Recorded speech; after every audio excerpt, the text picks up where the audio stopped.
Mirë se vini në kanalin ton, mos harroni të bëni subscribe dhe të klikoni si përzieles për të marrë njoftimet më të reja. Faleminderit! Hiqni dorë urgjent, këta janë shkaktarët përse ju dhëmb shpina. Nëse shpina po ju dhëmb nuk jeni të vetmit. Gjysma amerikanëve që punojnë janë të njohur me këtë ndjenjë të bezdishme të dhimbjes në pjesën e poshtme të shpinës. Dhe megjithëse shumë njerëz zgjedhin ilaçe për të lehtësuar dhimbjen, kjo nuk është gjithmonë mënyra më efektive për të marrë me të. Në fakt, ndryshimi i disa gjërave që bëjmë çdo ditë mund të na ndihmojë të heqim qafe problemin që nga rrënjët e tij.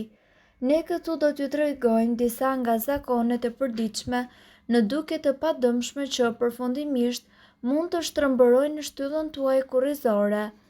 Vishni fundet të ngushta dhe taka të larta.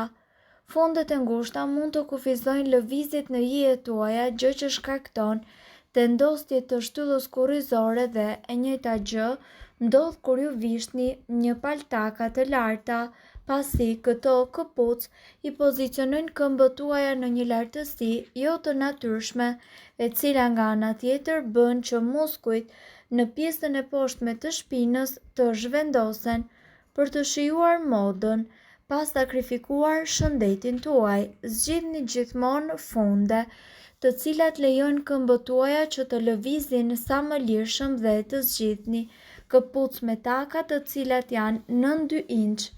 Po konsumoni pije me shumë sheqer.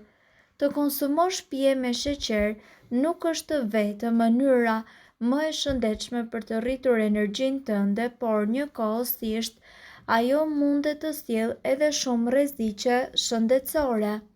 Sipas ekspertëve, ato mund të përkeqësojnë akoma edhe më shumë dhimbjen tuaj të shpinës.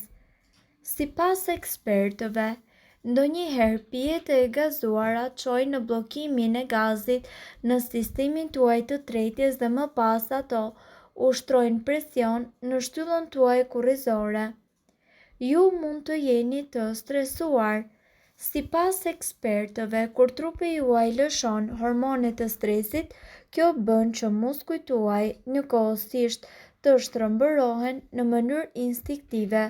Tensioni në muskujt tuaj nga ana tjetër mundet që të çojë në një ndjesi të dhimbshme edhe në qafë, shpatulla dhe në shpinë.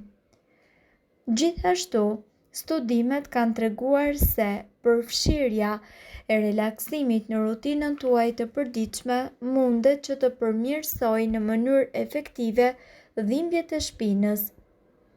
Gjithashtu, jeni duke larë enët në mënyrën e gabuar. Përkulja mbi lavaman, sidomos së gjatë larjes së enëve, ushtron një presion tepër të madh, sidomos në pjesën e poshtme të shpinës, duke bërë që muskujt tuaj në atë zonë të fillojnë edhe të tendosen. Kur ju e mbani këtë pozicion për disa minuta, ju mundet që të parandaloni njëkohësisht edhe dhimbjen e shpinës. Sigurisht ju duhet të dini se ngjitja e shkallëve shpesh mund të shpjerë në dhimbje të shpinës.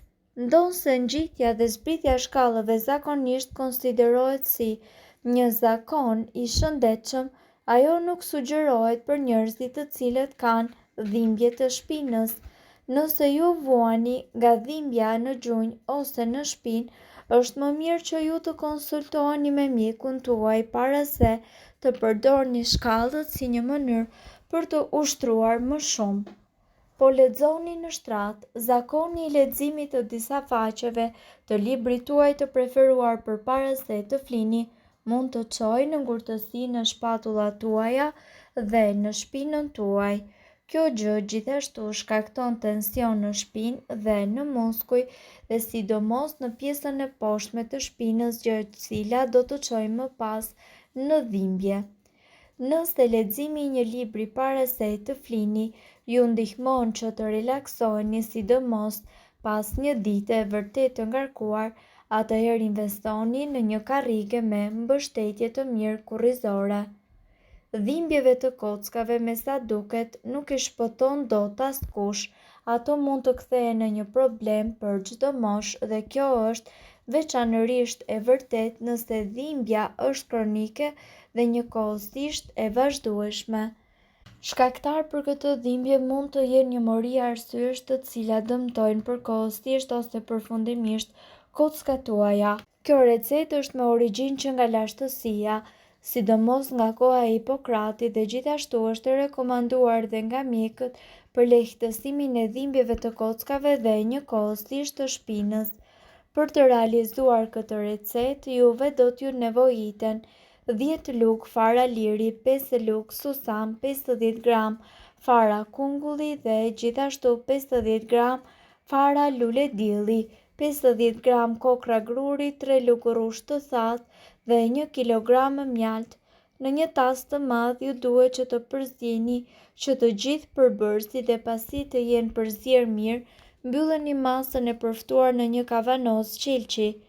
Merrni një lugë nga kjo përzierje çdo mëngjes përpara drekës. Kjo recetë do t'ju ndihmojë gjithashtu që ju të mbroni trupin tuaj nga osteoartriti dhe njëkohësisht osteoporoza. Testimet e ligamentet do të jenë më elastike. Sipas ekspertëve, ju do të rigjeneroni kockat tuaja dhe njëkohësisht do të keni më shumë fuqi. Ndërkohë, këtu ne do t'ju prezantojmë recete natyrale për të shëruar dhimbjet e shpinës. Keni dhimbje në kurriz, shpinë, madje edhe në këmbë, të cilat kryesisht shkaktohen nga ulja e tepërt ose punët e rënda fizike, mos u shqetësoni, ekziston një zgjidhje natyrale për partnerin tuaj. Vetëm për disa ditë të konsumit të këtij ilaçi do të ndjeni ndryshime të lehta pozitive, po së 2 muajve më poshtë provojeni këtë recetë dhe nuk do të keni asnjë ndikim me shpinën tuaj. Ndërkohë, duhet të keni parasysh se përbërësit që juve do t'ju duhen janë një fik i tharë, një kajsi e tharë, 5 kumbulla të thara. Këto pemë përmbajnë substanca të cilat shkaktojnë rigjenerimin e indit i cili gjendet mes ruazave të kurrizit. Në këtë mënyrë ato bëhen edhe më të forta. Secila pemë veçanërisht përmban elemente dhe substanca të ndryshme, e cila gjithashtu mundet që të jetë mjaft efektive për sa i përket dhimbjes së kurrizit dhe urojmë shumë që kjo të jetë e dobishme si për meshkujt ashtu edhe për femrat. Ndërkohë, mund të përdorni edhe terapitë e ftohjes dhe ngrohjes. Alternoni terapitë për 20 minuta. Për terapinë e ftohjes mund të përdorni kubik akulli të vendosur në peshqir. Zjeni 1 litër ujë me 1/4 litër uthull molle dhe shtoni 2 lugë gjelle rozmarin.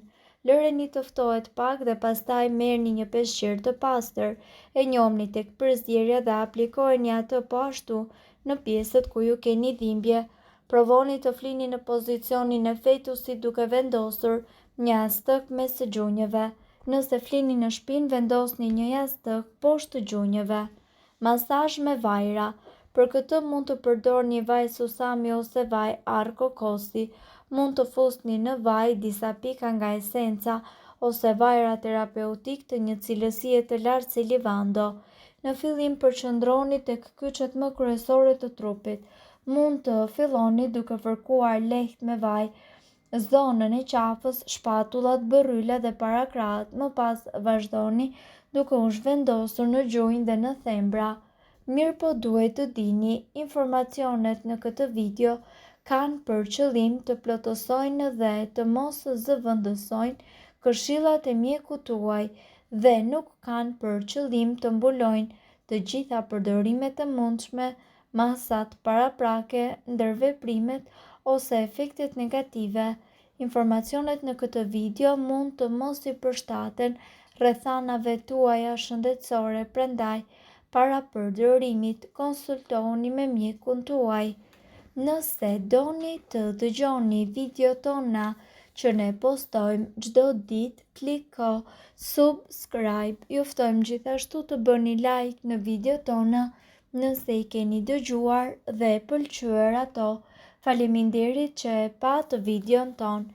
Shpërndajeni këtë video në profilin tuaj në mënyrë që të informohen edhe shokët tuaj.